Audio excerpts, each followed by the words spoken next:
Hello, how are you? Today we're going to talk about composition writing. We're going to follow the file I sent to you that is called Composition Guidelines and Samples. So make sure you have this with you. We have discussed together the first pages, or you have read them on your own.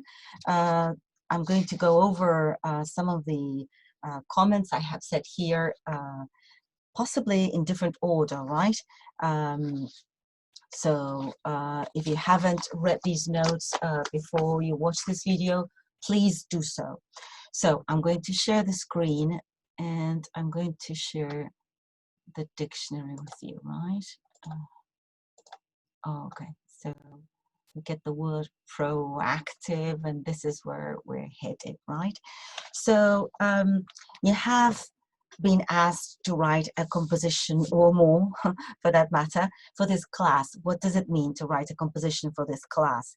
It means you have been asked to make a point.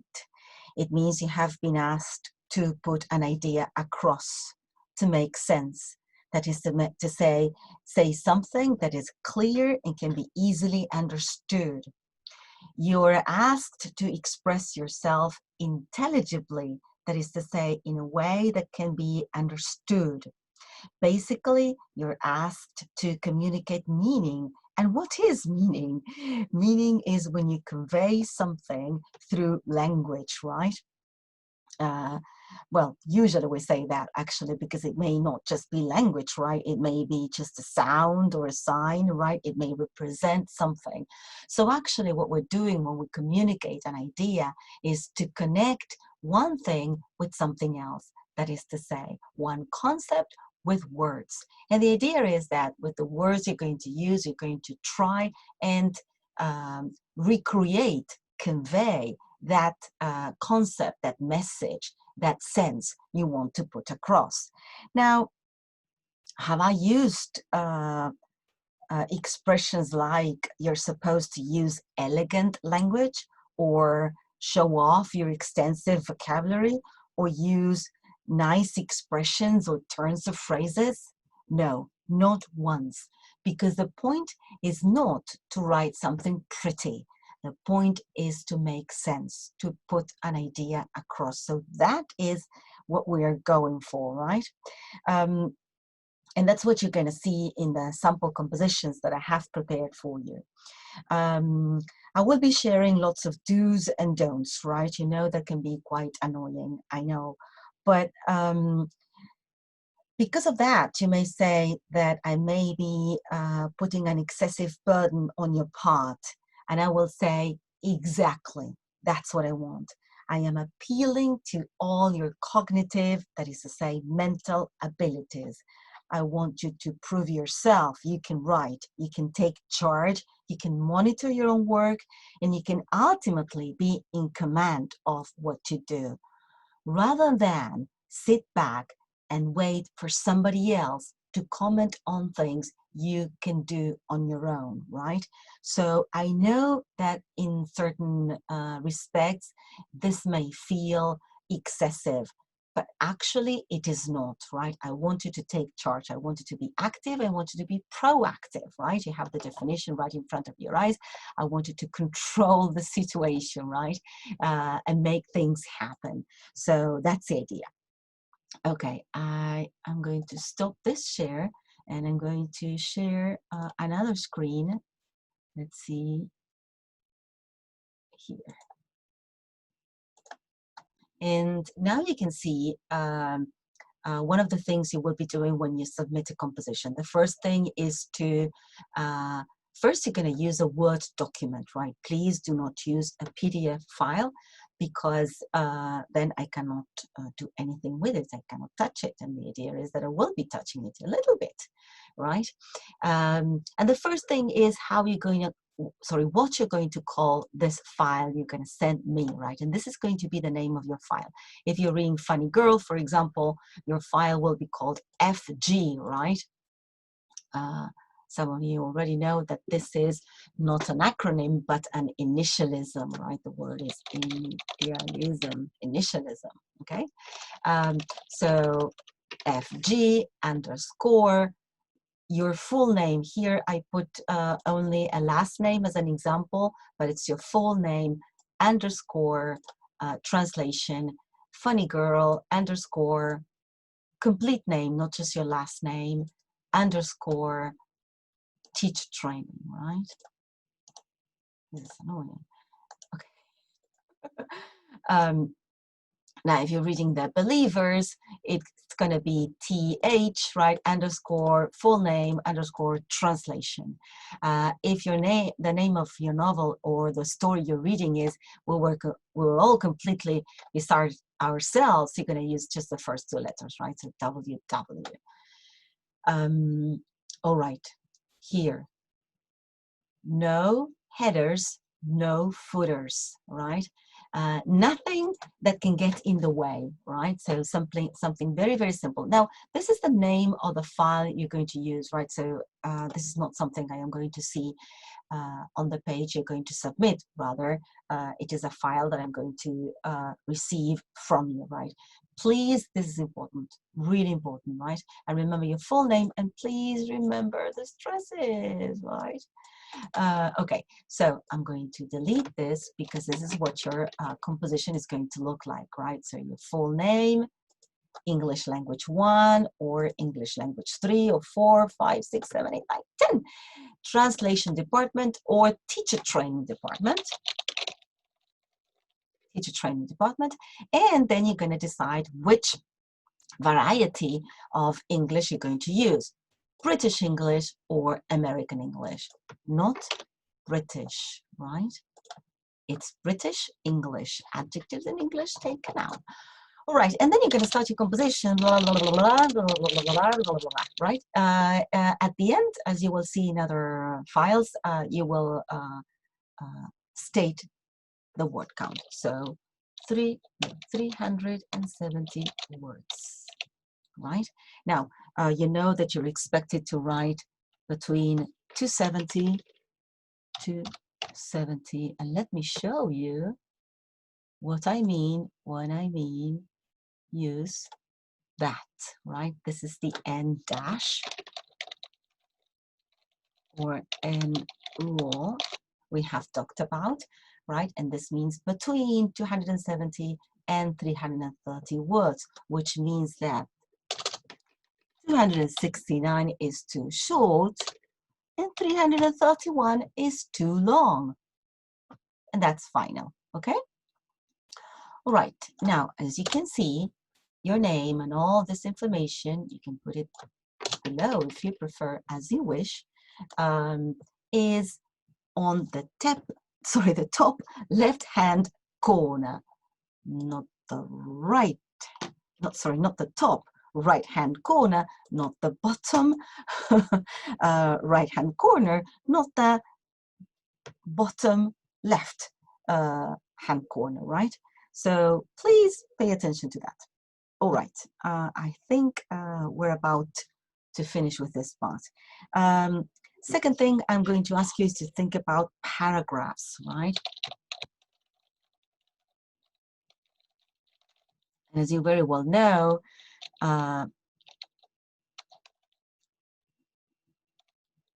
to 4, and this is actually not from 3 to 4, so 3 or 4 paragraphs is what you're aiming for, right? Maybe 5 is too long, 1, 2, 3, oh yes, 1 and 2, too few actually, right? So between 3 and 4 paragraphs, and this means you're going to think about how to divide information, right? We're going to see this in working in the compositions, in the sample compositions we're going to see now. But the idea is that each paragraph is going to revolve around one topic. Then you're going to think about your sentences. And my point is, do your sentences tie? Yes, the idea is are the two sentences that are next to each other related, right? Do ideas match? We'll see that in the sample sentence, in the sample composition, sorry, right? Now, another thing that I keep saying is do not write long sentences. no long sentences. Actually, with excessive embedding, right? No excessive embedding.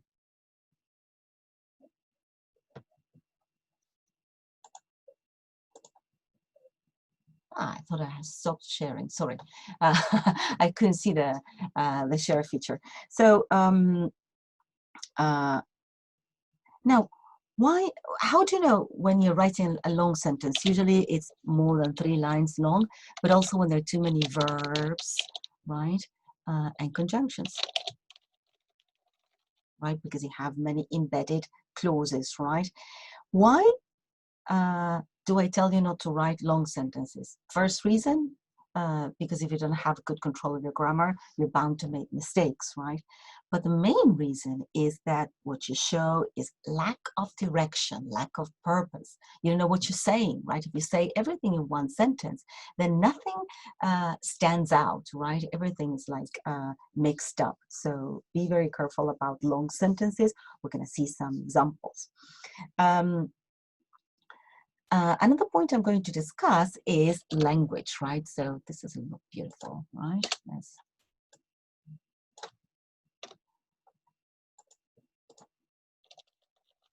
Paragraphs, sentences, language, right? What about language? Well, I'm going to ask you to pay attention to grammar, right? And basically pay attention to agreement, which is a basic mistake, you would say, or a basic problem that you should have solved by now. Another question is that of spelling, right? Make sure that if you choose American English or British English, you stick to it, right? And above all, I will ask you to use our dear friend, the dictionary, right? So I'm going to stop sharing this one and go back to, hello, we're going to go back to the dictionary, our friend, the dictionary, dear friend. So we'll see in a minute some options that you need to check in the dictionary, right? But remember, I'll always ask you to check the word, the pronunciation, the stress, right? The meaning, the examples that are so useful, the nearby words, right? So there's a lot. You can check the word origin and some more collocations. But you can also check collocations dictionaries. Remember, here you get the free collocation dictionary from Oxford, right? It takes you to on holiday. No, it doesn't. Well, of course, for relationship, you have many, many, many options, right? But remember, here you have the adjectives that go with relationships, a verb plus relationship, or the other way around, a relationship plus a verb. That is what verb follows relationship and what verb you use before relationship. And there's, remember, also this other site, right? Just the word, right? That you can also check out, okay? All right, let's go back here. I am also going to ask you to talk about punctuation, right? I'm going to add this to the beautiful list I was making earlier. And basically, I am going to ask you something that Lynn Trust says in her book, Eats, Shoots, and Leaves, right? I think I've mentioned this book.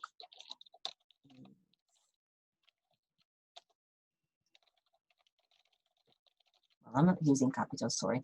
Eats, shoots, and leaves. And she says something like, don't use commas like an idiot person, which is a bit strong, I agree. But, well, basically, don't just use commas to join ideas, right? Maybe you need to stop and actually accord relevance to each concept you want to put across. That is to say, use the beautiful full stop, right? All right. Also, stay away from ellipses and inverted commas, right? For as scare quotes. We call them scare quotes, right? so let's go, well, let's stick here.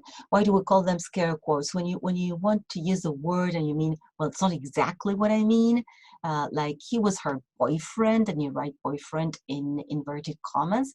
Well, actually, the reason why I don't want you to use neither inverted commas nor ellipses is because actually when you use them, you don't put an idea across. Actually, you're using a symbol to convey an idea, and that's precisely what we don't need, right? We need those advertisements are annoying, aren't they? I need you actually to convey the message that is encapsulated in the symbol, right? Okay, another thing that I want you to remember is that while your compositions are based on a text you have read, you're not expected to lift material from the text, right? So the word is to lift, right? So the verb, right? Possibly it's going to take me to the verb first, right? So you want to lift, not the baby, lift the sanctions, steal, that's the one. He had been lifting electrical goods from the store. Now in exactly, when you're talking about ideas, right, it's not stealing but just using them. We say without asking for permission. In this case, it's mostly without saying where you took them from, right? So, but mostly because when you lift a full sentence, and notice this lead takes you to the verb plagiarize, right, which is a crime. The idea is that if you lift full sentences from the text you're reading, then it becomes less natural, right? It won't really fit your composition. Now, another thing I'm going to ask you is to substantiate, right? Very nice verb, right? To substantiate, right? Which is to provide information and evidence to prove that something is true, right? So you substantiate claims, right? Or accusations need to be substantiated. That's all there is, right? So that's what you need to do. So this is a very important exercise, remember, because it helps prove that you're making a point, actually, right? That you are doing what I told you earlier, which is to put an idea across and make sense. Because if I say to you, for example, he was an ordinary boy, right? And then I say to you, he went to school, he had friends, and he loved sports. Well, that makes complete sense, doesn't it? But if I say he was an ordinary boy, he devoted most of his time to, I don't know, robbing banks and, I don't know, sharing pornography online, then that is not necessarily what we all understand an ordinary boy is, right? So we need to account for what we want to say, whatever it is, right? Whether we're describing, telling a story, whatever it is that we're doing, you need to provide some evidence, right? And of course, this evidence will come from the texts you have read, right? And this is when you will be using your cognitive abilities, right? Because, for example, in one of the novels we're reading, some of you wanted to prove that one of the characters was clearly falling in love with another character, and there was evidence for that throughout the story. And of course, you can put it together and use it as a good way of substantiating your claim. All right.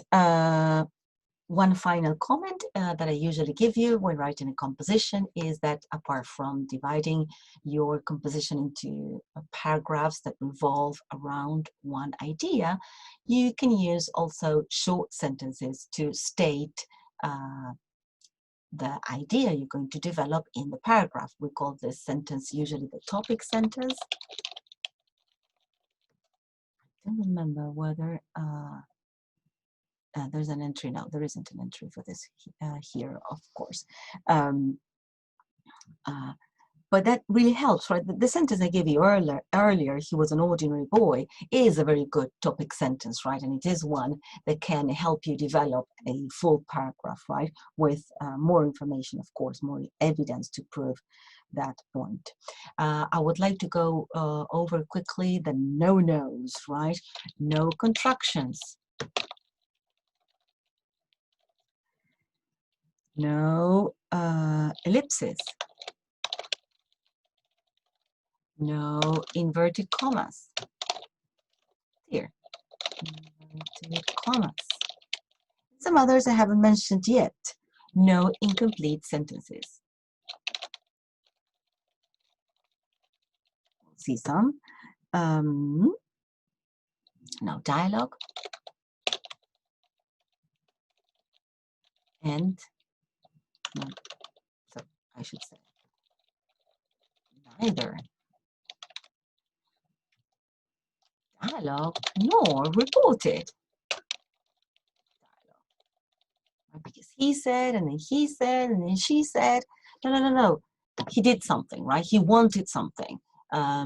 He stopped doing something, whatever. But do not use reported dialogue. And also, no figures, right? Remember that. I'm going to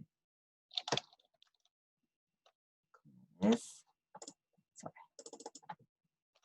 From 21 to 99, numbers are hyphenated. So 21 to 99, right? So you should spell out numbers, right? These numbers from 21, all numbers, from 1 to 99 actually, and from 21 to 99, remember they are hyphenated, right? And as incomplete sentences, this is incomplete sentences because, right? Or simply because he wanted to, right? It is true that today in writing, this is done a lot, right? But we're learning grammar and language, so the idea is that you write full, complete sentences with a subject and a predicate. So he left because he wanted to. That's a complete sentence, right? Have a subject, a main verb, and a clause, right? Oops, to move. All right. So you have been asked to write a composition, right? I think I haven't opened the file, so let me give me a minute to open the file where we have the composition samples, right? Anyway, I'm going to ask you to follow this file. I'm going to stop sharing this. Hello again. And we're going to share the other file here. Please have a look at this, these notes while we're working, right? We're not going to go over the first part because this is mainly about how to read the novel or the short story. And the greatest majority of what I said before appears here, right? So I added this little quote: we shouldn't aim at being possible to understand, but at being impossible to misunderstand. Quintilian, 95 AD, right? So in the year 95, Anno Domini, the year of the Lord. All right.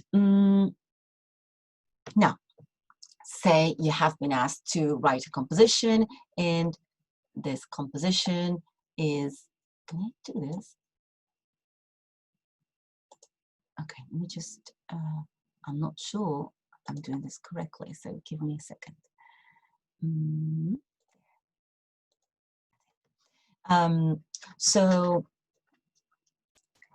Let's just say I asked you to write a composition, right? And remember that your compositions will be either a narration, a description, an expository text, or an argumentative text. And I'm sorry I'm going to repeat this again, but this is important. If you're asked to describe something, you're supposed to say what something is like. So you're describing its appearance, its personality, or a person's personality, but you're saying what he or she or something is like.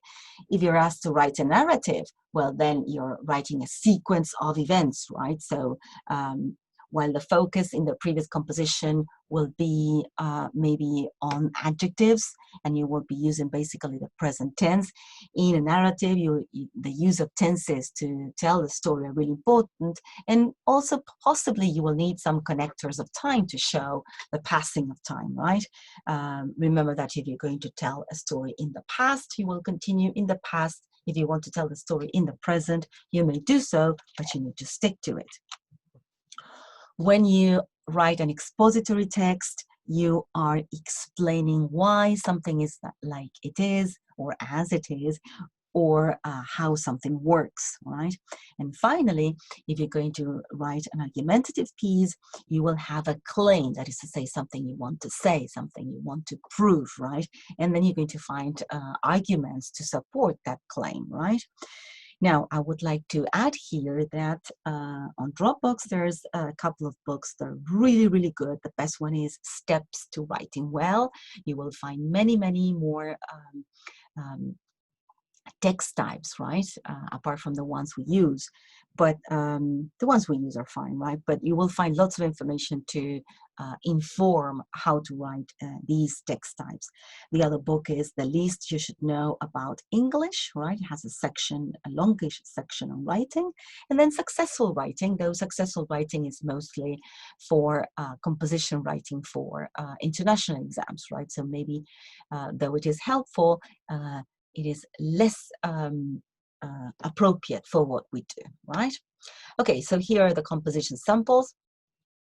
And as I say here, these are basic composition samples. The idea is to show you how you can edit your work before submitting. So please remember that the idea is that you take charge.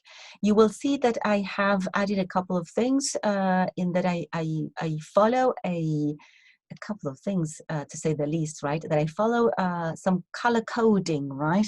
I'm checking that maybe not everything made it to the copy, right? But what matters is there. So I use this kind of purple color for something that is serious, light blue for something that is important, pink for something that is not that important, but, well, interesting, right? And then I didn't get to SI. SI means Spanish interference, right? So these are English words, but Spanish grammar. So it's not working. So that's all that was that didn't make it there. So not too bad, right? So we're going to look at the first composition that is based on this novel, Bright Lights, Big City by Jane McInerney. And we're going to read it together. Describe the main character in the story is your title. So this is a description, right? So we have 1, 2, 3, 4 paragraphs. This is looking good, right? And I have marked in the margin, made some marginal notes regarding, summarizing the topic of each paragraph, right? And it seems this is working. The world out there, work, and then at the end, it gets a bit complicated. Home, friend, other places, again, drugs. This is messy. Here the information is all mixed up, clearly, right? So probably you got to the end and you said, oh, I'm missing this and that and the other. So this composition needs planning, and this is what happens, right? Okay. Now, first paragraph. We don't know many things about our main character, his name, his age, the place where he was born. These are all a mystery for us readers, but there is one thing that is very clear: this man is not happy. I would say that this is a very good start for a composition, because very much like a topic sentence, right? It is like the topic sentence for the whole text. It tells me what you're going to talk about without giving me too many details, right? Now, language-wise, there are many comments, as you can see, I would like to make. You see a lot of Spanish interference, right? Actually, you see a lot of Spanish interference, sorry, everywhere, right? Which is natural, right? Because we happen to speak, to be native speakers of Spanish. Now, I will always ask you not to say what you do not need to say. And this, sorry, let me use this, this question of we don't know many things about is a bit wordy, right? Sorry, this question of not saying what you need to say is not meant for this part. Actually, I'm using this arrow to show you that you're using a contraction, so you shouldn't.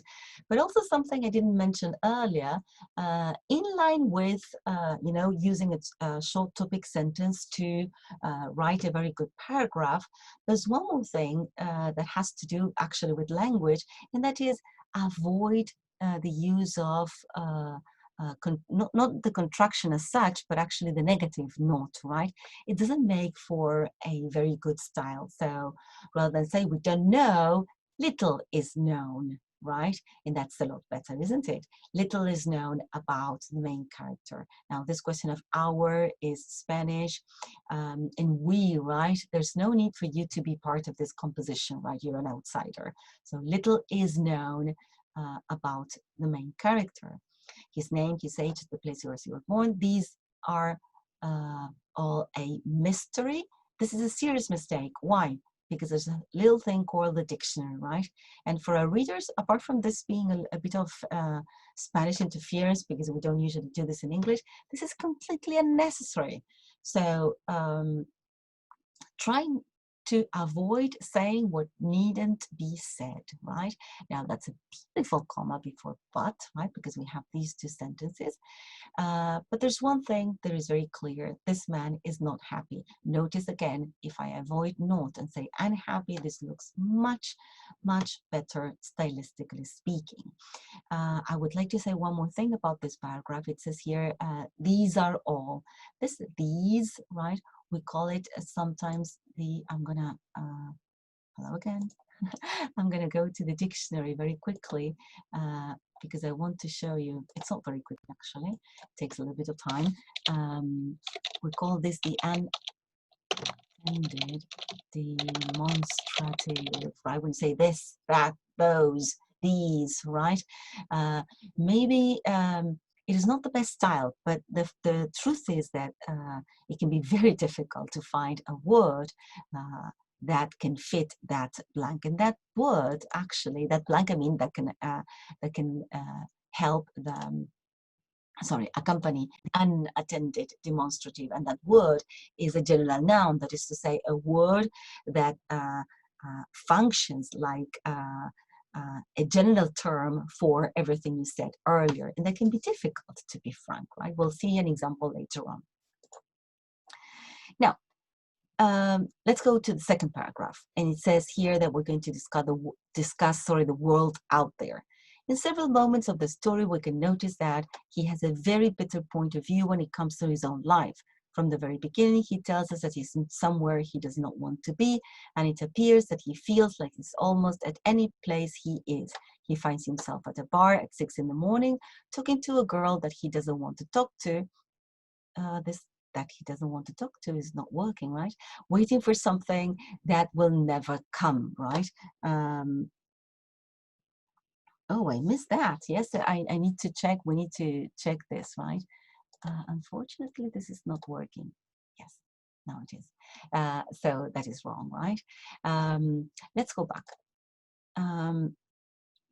Now, though this is a longish sentence, right, as you can see, and one that tells me many things that are not necessary in several moments of the story, though apart from this being Spanish, we notice that he has a better point of view when it comes to his own life. Well, this seems to be very wordy and helpful, right, and confusing. So most of the times, we can tell if that is necessary, because actually it isn't. He is disappointed. And maybe this idea of how many times he is disappointed is unnecessary, because we can tell he is disappointed. Now, I corrected this and I said, he's not bitter, right? bitter is another thing. Now, in this case, you don't know the story, so it may be irrelevant to you, but the person is not bitter. Bitter is when you're angry at someone because they have failed you, right? And or because you're jealous of them. Let me see if we can stop the share and go to the dictionary, right? Sorry, I need to do that. Share screen. There we go. My bad. Sorry.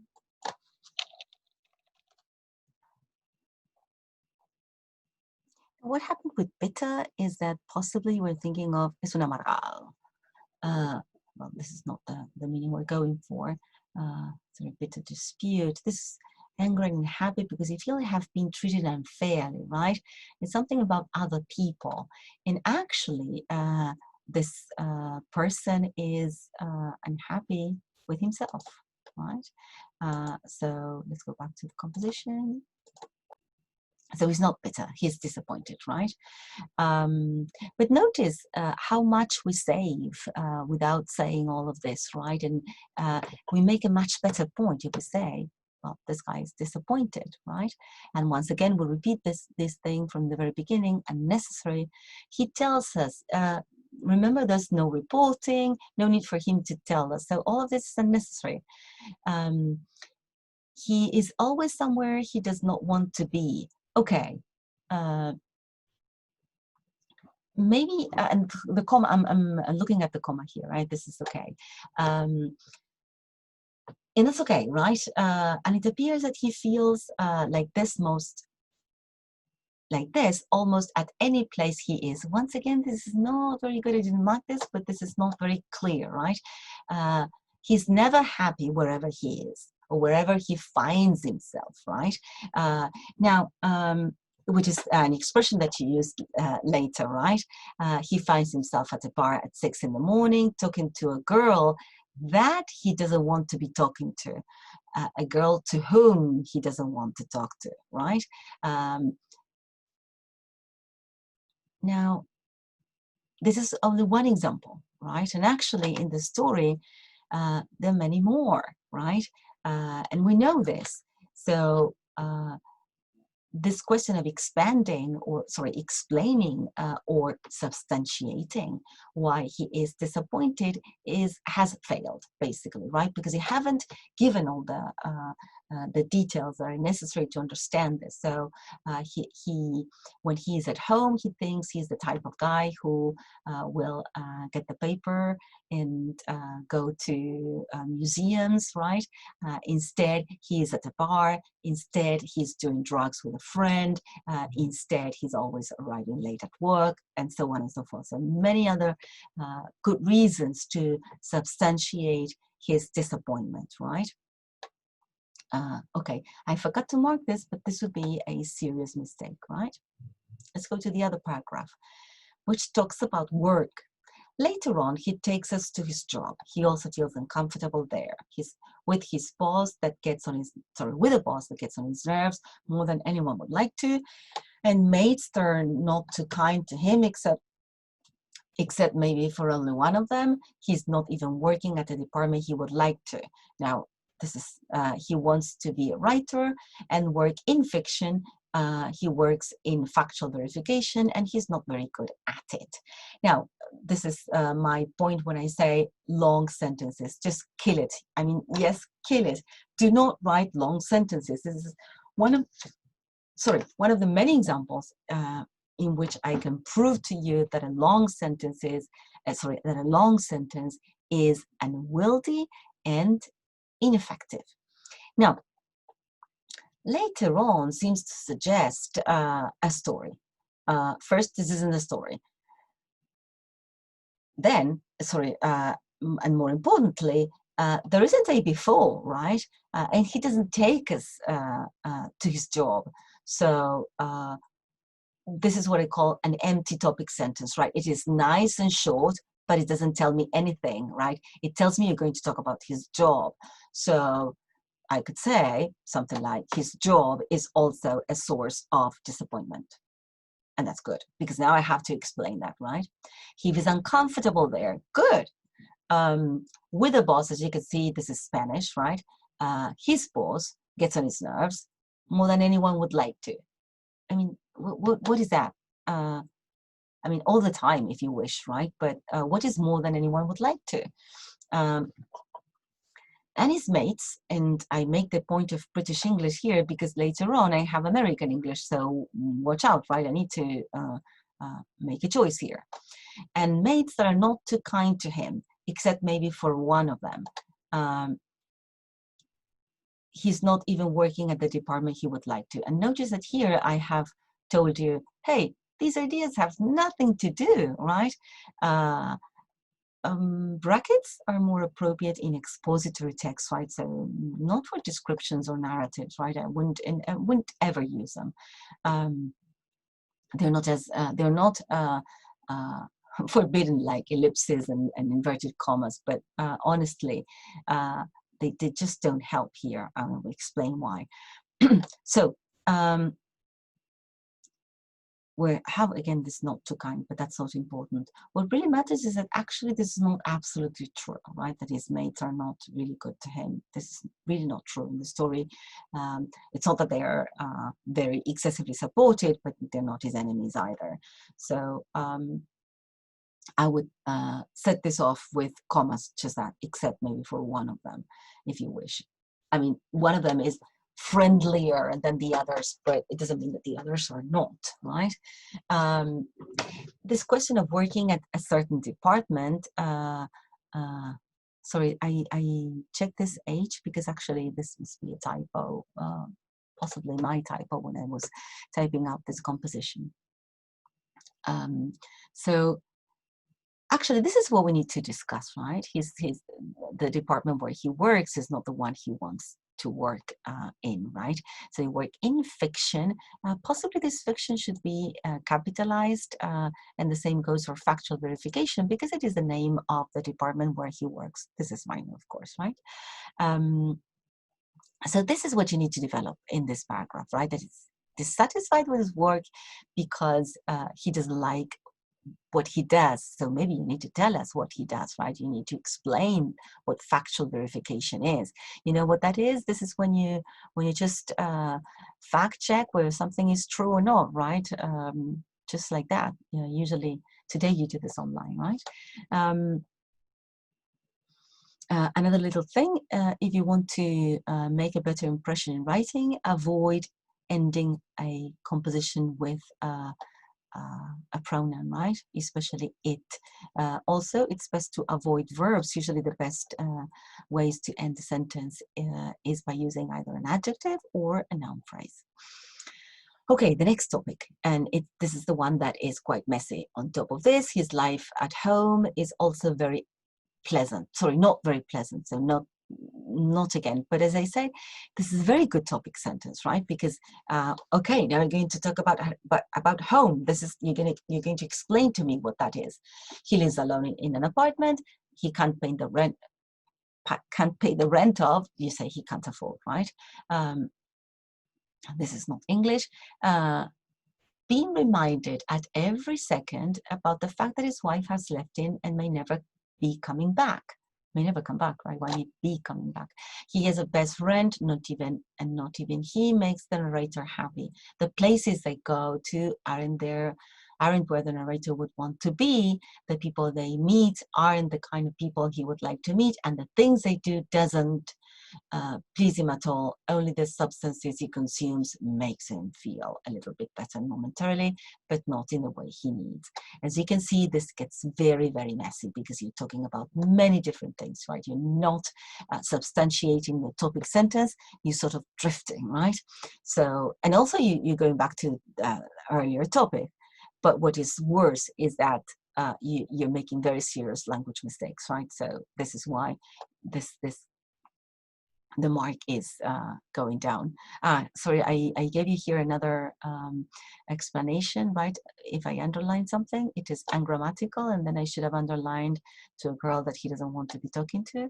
And then a broken line says, and a wavy line says you have misinterpreted the text, right? So in this case, I should have used a wavy line for bitter, right? There it is. Okay, because it's not bitter. All right, let's move on to the next composition.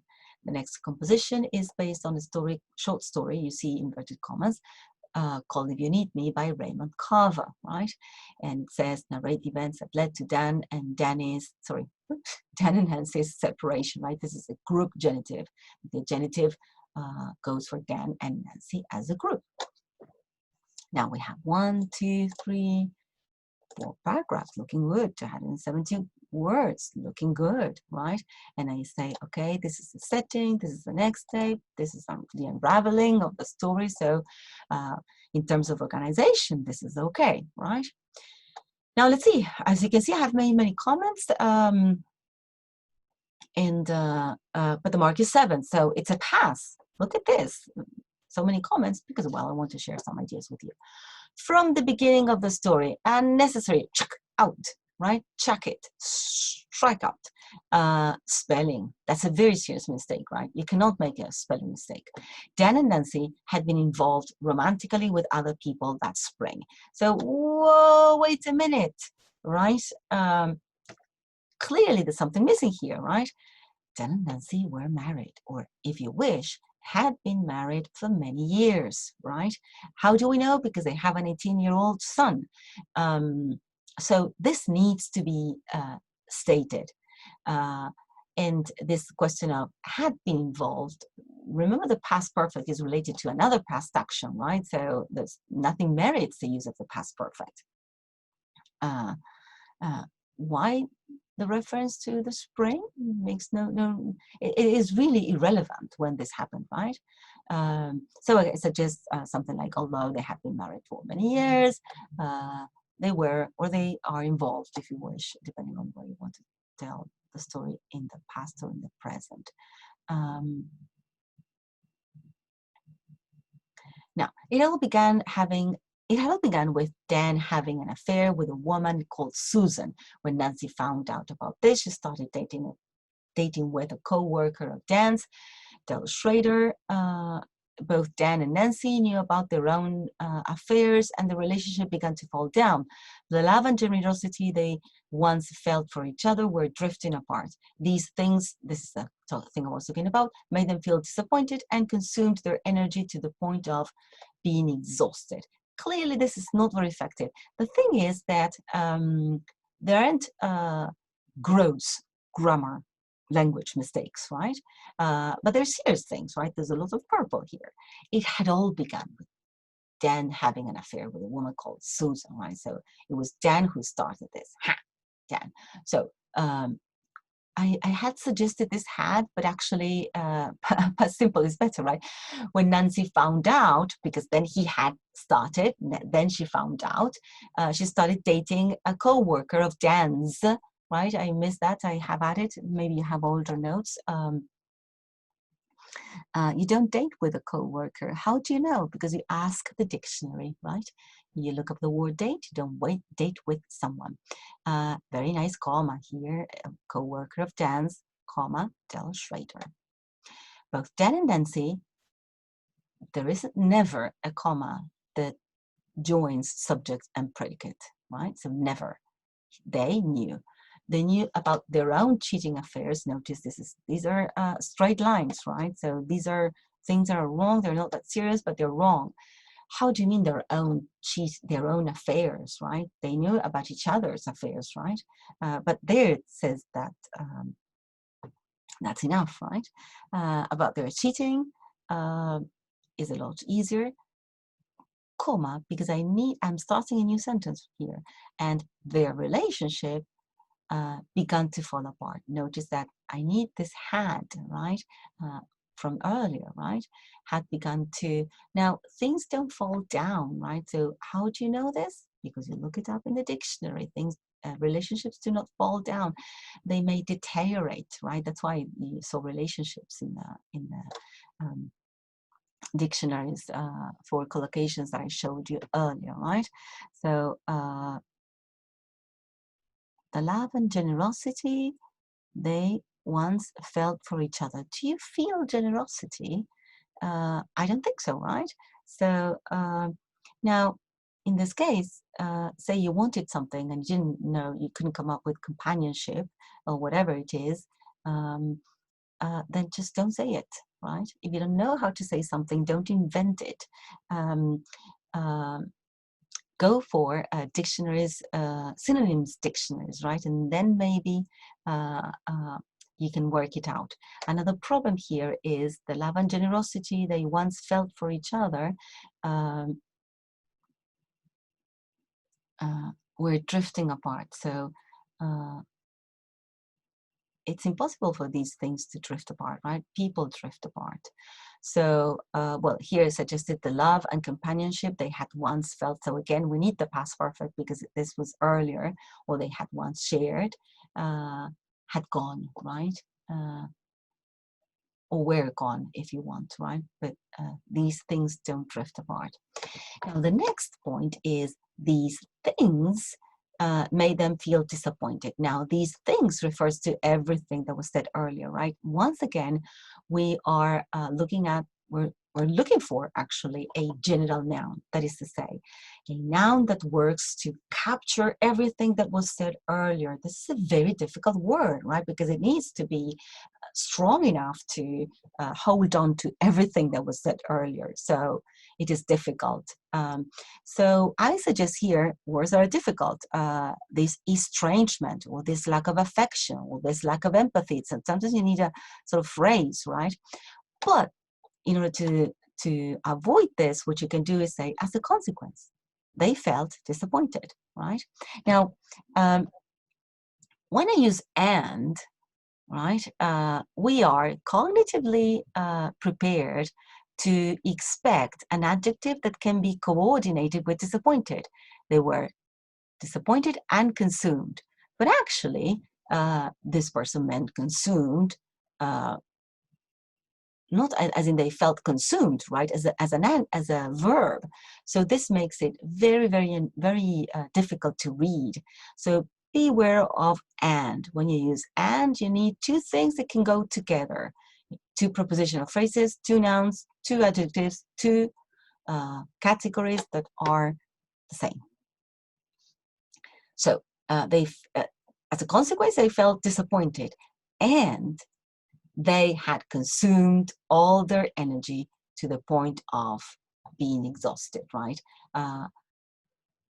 Now, if you, here I suggest you look this up in the dictionary. If you look up the point, actually point, this phrase, you will find it in the dictionary, is not preceded by a noun, but rather by an adjective. Exhausted to the point of, no, tired to the point of exhaustion, right?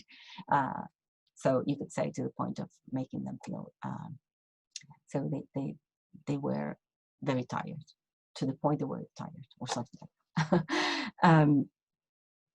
Okay, let me see, there was something else I wanted to comment here, on here. No, I have said everything. So let's move on. When they finally decided to work things up, they made up their mind to spend a whole summer far away from their home in a rented house in the north of coast of California, with no connection at all from their other lovers. Once again, too long. This also meant not even having any connection with their beloved son, Richard, who had just finished high school. He had to go to his grandmother's town to work and save money because he was starting college soon. All right, let's see. So this is good in terms of development, right? Because it takes me to the next step and gives me information about what is going on. It is clear in that sense. Now, the many things we need to work on. First, we have a long sentence, and as you can see, what is happening is that I'm giving you too much information, and you need to sort of spread it, right? Let the reader be able to deal with all this information, right? Okay, when they finally decide to work things up, remember that, yes, this is a story, sorry. Because it is a story, it is a good idea to use phrases like this one, but this seems to suggest something that was not said earlier, right? As if they had been thinking about this and they haven't mentioned anything of the sort. So at one point, one day, they decided to work things up. Dictionary again. If you work things up, it has nothing to do. We're going to go to the dictionary, but you work things out, right? So one day they decided they would work things out. This is a beautiful moment to stop because it tells me what you're going to discuss. Okay, we're going to do something to save this marriage. They made up their mind to spend a whole summer. So this isn't necessary, right? Because you're saying something like that, so, or else you said it at the beginning, right? And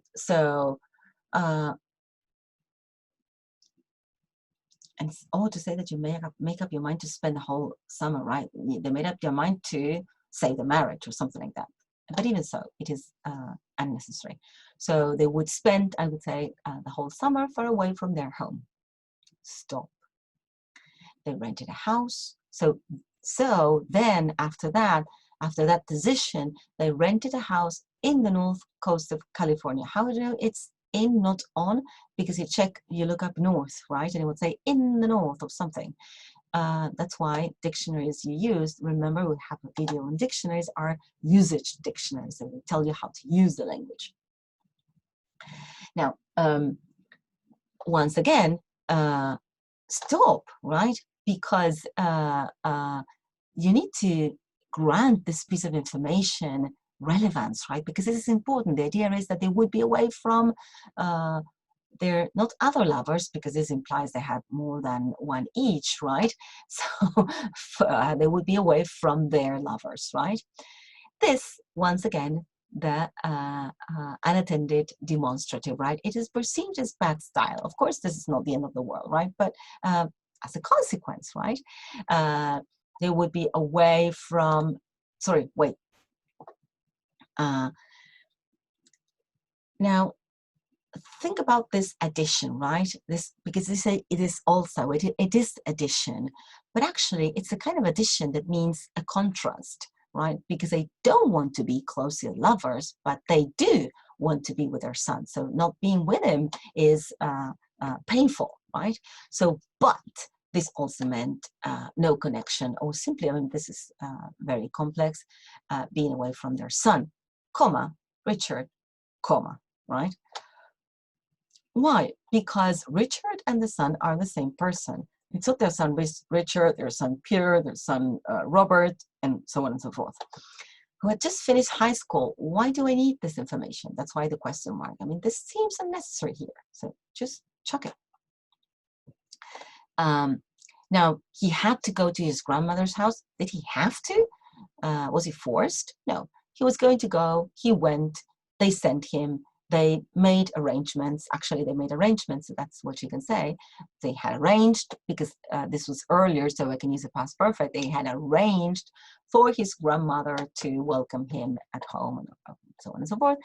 So that and maybe this is additional information also that is really irrelevant for what the story you're telling, right? Dan and Nancy's story, right? That he was going to work there to save money for college. Irrelevant completely. Now, soon is an example of an incomplete sentence, right? No, out. Last paragraph. Although the trip seemed to have an improvement on both, Nancy realized one night that she couldn't keep up with their marriage anymore. Both had made a huge effort to get back together, but this wasn't what they actually needed. This breaking point helped Dan and Nancy realized their marriage had finally come to an end.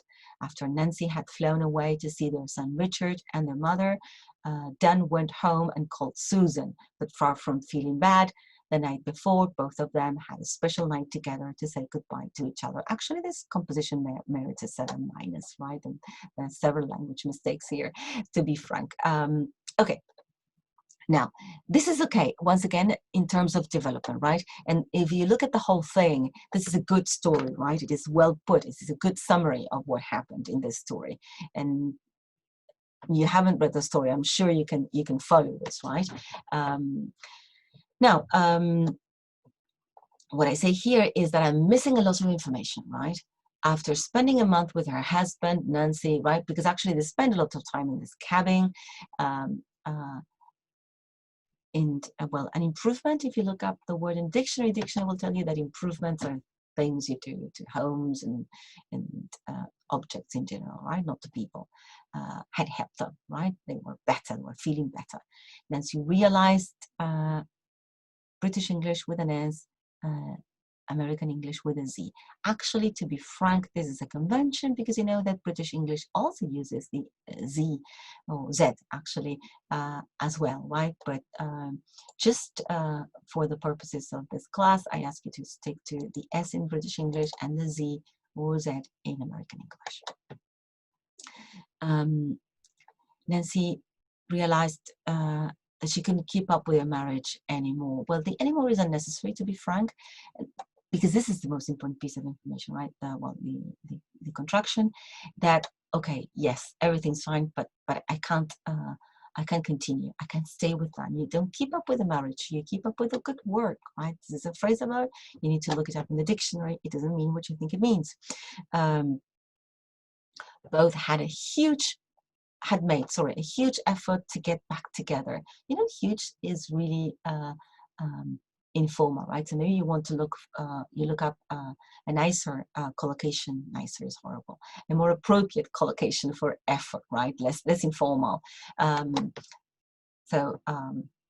great effort is better. Huge is very conversational. Both had tried to get back together. It's not they had tried to get back together. They had tried to make the relationship work, which is a different thing, right? Because they were not apart. They were together, actually, right? But that's the comma that I need. But this wasn't what they actually needed. What is this in this case? Actually, the reference is very unclear, so be careful. That's why it is in blue, right? They realized that being together wasn't what they wanted, not what they needed. This breaking point helped Dan. Okay, now, again, this isn't unclear. What is this breaking point? You could say this is a breaking point for them, right? So now, yes, but you cannot take it for granted unless you state it, right? Had finally come to an end. This is okay. After Nancy had flown away to see their son, and once again, what happened here, right? From the marriage ending, and suddenly Nancy is with her son. Well, and notice that something else happens. I went home to those women, but then you go. The night before, both of them had a special night together. So this is very, very messy. Clearly, this person was getting to the end and said, I need to finish the composition. And you made a mess of it. So what you want to say is they realized they didn't want to be together. However, something magical actually happened. Some horses appeared on their lawn, and it was a very magical moment. And suddenly they felt something for each other. They slept together, but they knew that was the last time. So the next day, Nancy left to see her son, whom she missed dearly. I can use this beautiful semicolon, and then went back home and called Susan, right, his lover. Remember that I use semicolons if I don't use a conjunction, right? So if I use and, yet, but, or, I will use a comma.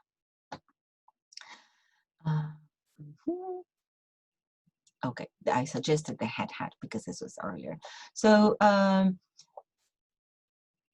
well, were some comments that I made here, but actually what really matters is that, to me, this is a clear narration.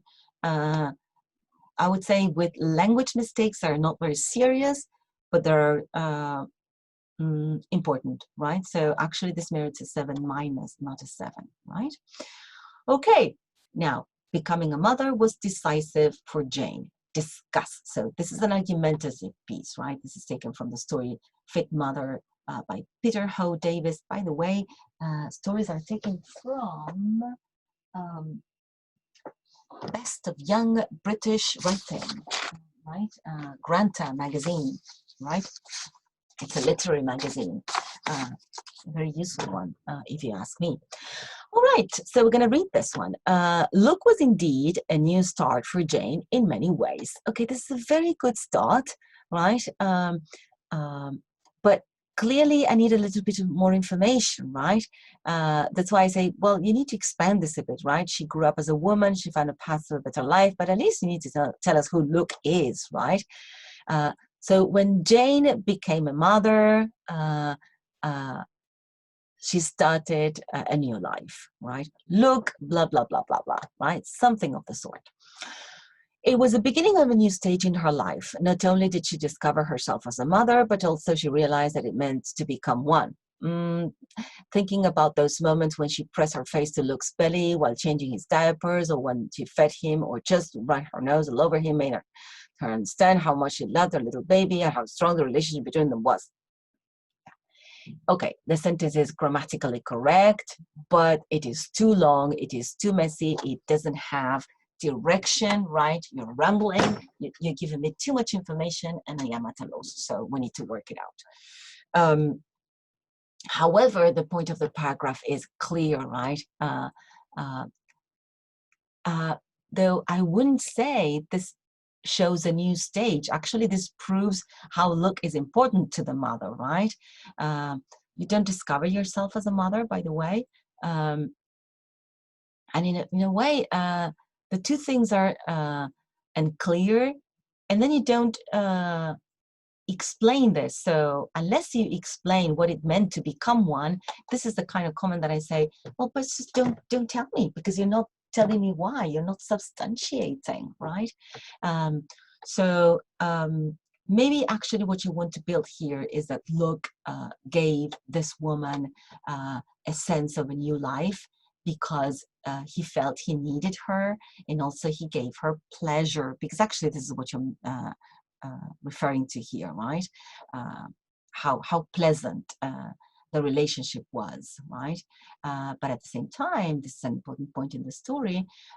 Possibly what you need to say is that she needs this baby. Second paragraph. Moreover, she felt so guilty about that terrible episode with the marijuana cigarette that she couldn't stop thinking about it. That was what made her take the decision to fight for Luke.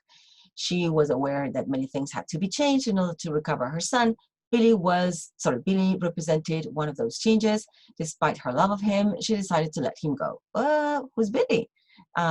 So remember, this is a discussion. Sorry, I was looking for that. This is a discussion, right? So I wonder whether this is addition, right? So clearly you're introducing a new point. So the best thing you need to do here is to say, okay, this is the point I want to make, right? And rather than adding, this seems to be in contrast to what was said earlier. So this is like a yet thing, right? Yet. And then you begin to talk about something that is not explained, right? So I need to explain. And as you can see, I mean, oh, this is too narrative, right? So you need to explain here that one day, Billy, her boyfriend, Luke's father, had blown marijuana smoke into his face. And the baby was, and they had to take the baby to the hospital, and the baby was taken away from them. And now that she wanted him back, right? And she wanted to get rid of Billy because he was actually dead weight in certain terms. Now, I tell you here that Billy is too vague, and I suggest here how to solve this. She would get rid of Billy, and she would have to learn to be a mother, right? So this is the idea, right, that she has lost the baby, and now she wants to be a mother, right? She wants it back. And the next paragraph is the one that is going to explain to us how she's going to do this, right? And this is good because you're announcing that in order to do this, she's going to look for her mother. Okay, this is good, but it's best to put it more explicitly. To do this, she needed her mother's help. Notice how much more direct this is, right? So this is a good topic sentence. It is not enough, right? So let's go on. what she was living with Luke made her think about her mother and the relationship they had had since she had started taking drugs. She recognized her mother as a responsible one, as a fit mother. She was clear about what to do. Asking her mother for help was a must in order to get her son back. After many years of being apart from her, she would muster the courage to contact her again. Once again, this paragraph is too bad. This is not a 7, this is a 7 minus. Sorry, I'm changing my marks. Okay. Spanish, right? Lo que estaba viviendo con Luke. No. So actually, what you need to do here is forget about Luke, but think about her mother, right? And the relationship they had had since she had started taking drugs is actually giving you here also a wavy line. Not so the language is not very effective, but also this is not true because actually they hadn't had a relationship because her mother threw her out basically. So maybe what you need to say here is her mother had rejected her when she was doing drugs or something like that, when she started doing drugs. But she not recognized in her, but she saw in her mother. You don't recognize someone as dictionary here, right? You look up recognize, but she saw in her a responsible adult, right? Or if you want a fit mother, but you need a responsible adult. Rather than she was clear about, she just knew what to do, right? And now you need to explain once again, you tell me what to do and you don't tell me what. Okay, she had to ask her mother for help. It wasn't a must, right? You could say she was forced to, but you could also say she would ask her mother for help, right? So it wasn't a must. It was a good idea, actually. And now notice how these two sentences do not tie, and they are talking about completely different ideas, so it is difficult to follow, right? It makes the reader stop and wonder what you're trying to get at. So in order to blend them, although they hadn't seen each other for a long time, she would muster the courage to contact her again. Now, in this case, you say muster the courage, which is one of the things I keep saying. I mean, don't use language just because it is pretty, right? You know, the collocation, muster the courage. Why did she have to muster the courage?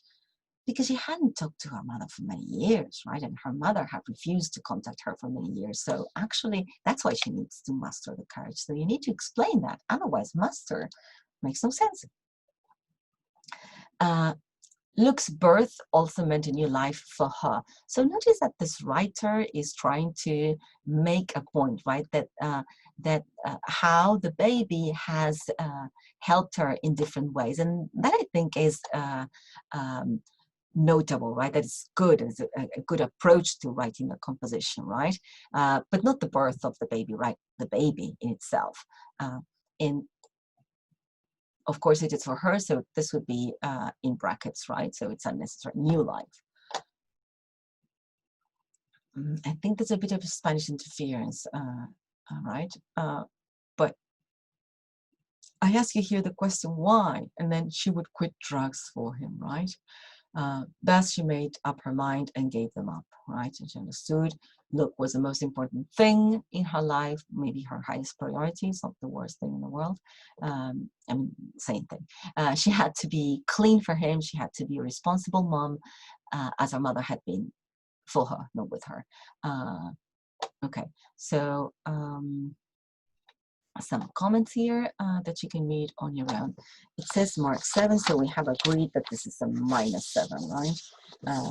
What does it say? That you now the claim that the baby changed her life is not clearly defended, even if the arguments are, right? Even if the arguments are. So what I'm trying to say is that this is a promising composition, right? A promising composition. Next composition is based on Therapy, the novel by David Lodge. Notice I underlined Therapy, and at the very beginning, I underlined the name of the novel, Bright Lights, Big City, because this is the convention, right? So let's go back. This is composition by David, novel by David Lodge. So this is an expository text. So I'm going to explain something to you, right? What I mean in here, it's a bit long, it's a sentence, right? So personal life, professional life, personal life, again, personal life, his issues, his lover, very messy. Once again, the mark is -7 minus, because this is the purpose of the composition isn't clear, right? Okay, in the first part of the book, check this. Of course, I don't care, out. Sorry, it's not that I don't care, right? This is, you're using words to say something that doesn't merit our attention. So you need to use words to convey a message, right? So don't beat about the bush. Lawrence writes about himself for therapy as an exercise to help him cope with what appears to be a middle-age crisis, right? Spelling mistakes are very serious, right? So maybe what I suggested here, sees several therapists. One of them asked him to keep a journal. In it, he talks about, oh, what did I mean? Or in it he talks about, or thanks, or that's the, I think I meant here to be a slash. Thanks to this journal, it is clear that something, right? So so we need some a bit more information, right? To tell us what is happening, right? Basically, something you never said, that Lawrence has many problems, right? Or maybe this question of the middle-age crisis is a good idea to start, right? Lawrence appears to be going through a middle-age crisis, right? And why do I say appears? We call this to mitigate, because maybe this is a bit too strong, maybe too much. So if I say appears to be, I'm not stating this as a truth, hard and fast, and something you cannot change, right?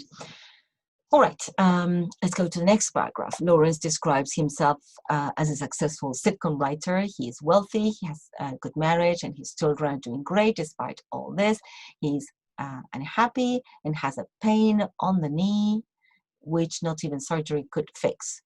Because of this, he's under constant treatment with alternative therapies. One of his current problems is that he has to write off one central character as the actress has decided to quit the show. And it's impossible to do this without making the story silly. But if he doesn't, he might be replaced by somebody else. So you see that there's something trying to be a message that seems to be here, but it's not fully there, right? And I think we're mixing too many things, right? Because you get off to a good start here, right? Lawrence describes himself as a successful sitcom writer. Stop, that's the best thing, right? And then you substantiate. He is wealthy, he has a good marriage. Well, he's happily married is what you would say normally. This is Spanish, right? And his children doing great. So that would be a fantastic way to start, right? Despite all this, or maybe just however, right? He is unhappy. Now, I suggested here this hopelessly unhappy because actually it's not unhappiness, it's a complete sense of loss and purpose, right? So it's much more than just being unhappy. So that's why I was suggesting this hopelessly. And maybe this question of being unhappy and the pain in the leg, not on the leg, but in the leg or in the knee, as you can see, these are very different things, right? Earlier I told you that when you use and, you're supposed to connect things that are equal, say grammatically speaking, but also in terms of sense, right? So happiness and pain seem a bit unrelated. And actually in the story, it's a huge thing, right? So maybe a connector that emphasizes this is on top of everything, right? Something stronger. He has a pain in the knee. And now, this is what happens when you begin to ramble, right? Because you want to say something, you want to solve something very quickly, and it doesn't work, which not even surgery could fix. This is very, very unclear. So I suggest he has had surgery, but the pain remains. I could use a comma before but here, right? Because of this, despite all this, because of this. Here you see this, maybe too much, right? This here. So avoid this, right? There's too many cases of this. So maybe consequently, right? Whereas the consequences suggested here, or nothing if you wish, right? Be careful because constant is non-stop, right? So possibly what you want to do here is to find a collocation for treatment. So you have your collocation dictionary or even a dictionary, right? So this is a good one, right? His choice of alternative therapies is very important. Now you just drop it in actually full chapters are devoted to all the alternative therapies he is doing. So so I would say that this is more appropriate here, right? And then if you want to talk about his job, use another paragraph. So, and when I say one of his current problems, and I say, aren't the others current? And this is important, right? Because this is what is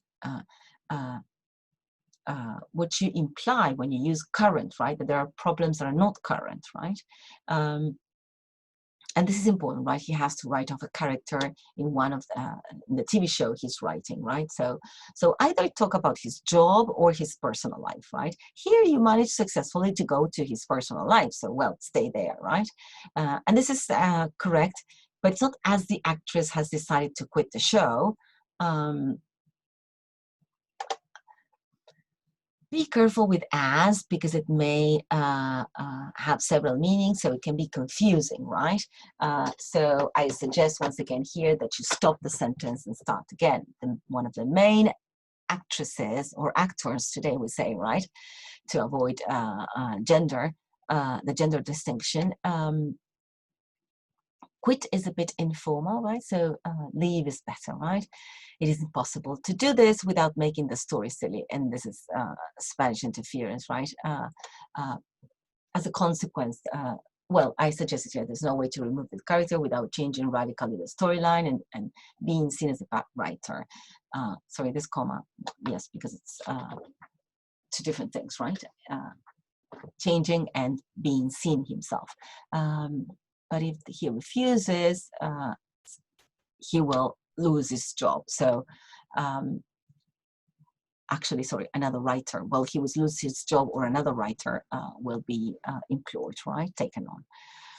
So what you can see in this paragraph is that the information is a bit disjointed, right? I need to talk about the same to stay or stick to one topic. Lawrence is about to is about to face a divorce. Now, he's not about to face a divorce, and maybe facing a divorce, you would use it in another context. And actually, first, it's a separation rather than a divorce, and this is in connection with what the story says. And maybe this is not the best thing you want to say, right? And what is really happening is that Lawrence is trying to avoid thinking about his marital problems, right? So that would be one way of, though this is a very good short topic sentence, Lawrence is having serious marital problems.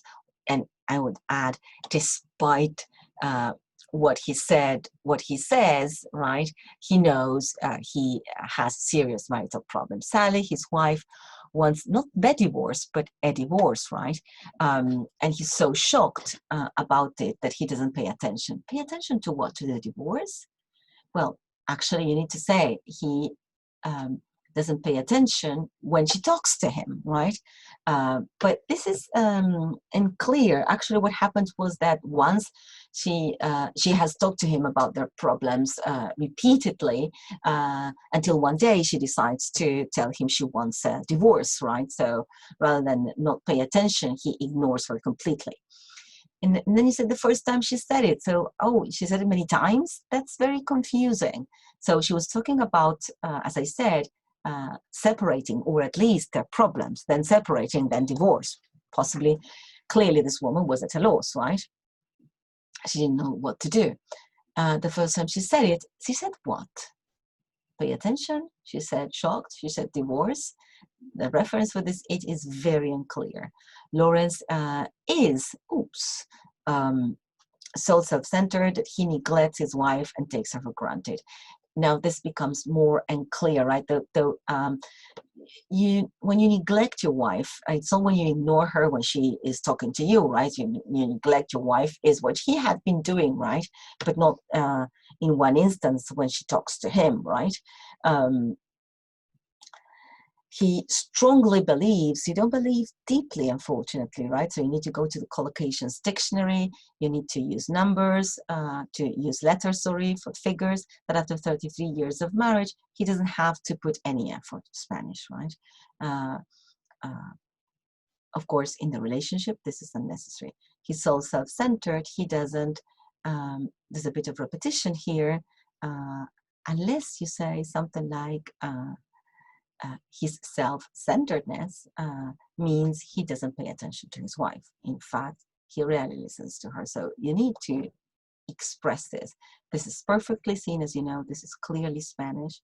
Not perfectly, but clearly, right? On occasions, spelling, preposition, all of this is in the dictionary.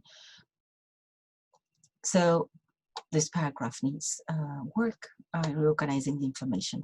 Lawrence has crippling low self-esteem. Beautiful topic sentence, right? Beautiful, but you need to stop. He needs to buy a car. So, because actually, then if you put these two ideas together, it's as if buying the Richmobile, as he calls it, is the only reason why you say he has low self-esteem. And actually, this is an example, one of many. And you can even add here, for example, he needs to buy a car which he calls, he needs to buy what he calls a Richmobile, a really expensive car.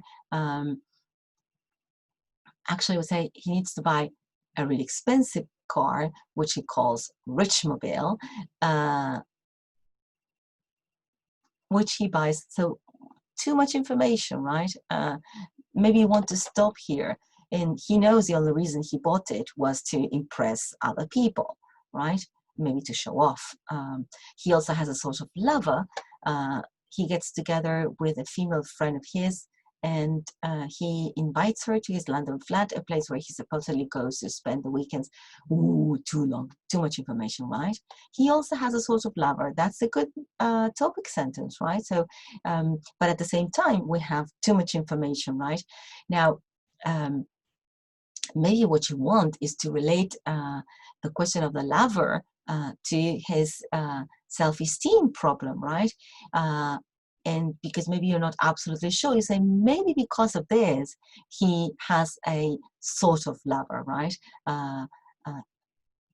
You can call her a lady friend, right? And then you need to explain that this relationship is not sexual, right? So she's actually not a lover, right? She's a friend who works with him and stays with him every now and then, right? This reference to watching TV may not be necessary unless you give more information about what her job is, and why she works with him, right? Otherwise, it's not necessary. The same goes for this friend, a homeless. This is ungrammatical, right? You speak of a homeless person, a guy who, a young man actually, who sleeps in the streets. and he invites him over to his flat. But then you need to account for the fact that actually the presence of the car, the lady, and the homeless boy or homeless man are meant to support that he has low self-esteem. Otherwise, this information is not clear, right? Okay, so here's my explanation, right? Okay, the last point is to for you to see a good, an improvement on the previous composition, right? So the idea is, remember, pay attention to the text type, right? Is it an explanation? Is it a narrative? Is it a description? Or is it an argumentative piece, right? And I know maybe all of this sounds like a lot, but the idea is that you should try and work around this. How do you do this? First, start thinking of what you want to say. Then, how you're going to divide it in that, how you're going to distribute the information so that you make a point with each paragraph. And finally, then you will think about each paragraph in detail. So once you're done, you want to reread your composition and say, okay, am I making sense? Now, one more thing I want to say is that usually we find it really hard to be critical of our own work, or sometimes we're too critical, right? Well, that's another problem. So what I suggest is that you share your composition with a classmate so that he or she can tell you what they think about your composition, right? In particular, as regards substantiation, right? Whether it is clear that you're making a certain point, okay? So I hope this has helped, and I'm looking forward to listening to your questions. Next time we'll begin working with your compositions, right? So we'll be sending compositions that you have written so that you go over them and you begin to make these questions of the compositions I share with you. Thank you very much, and I'll see you in class. Bye.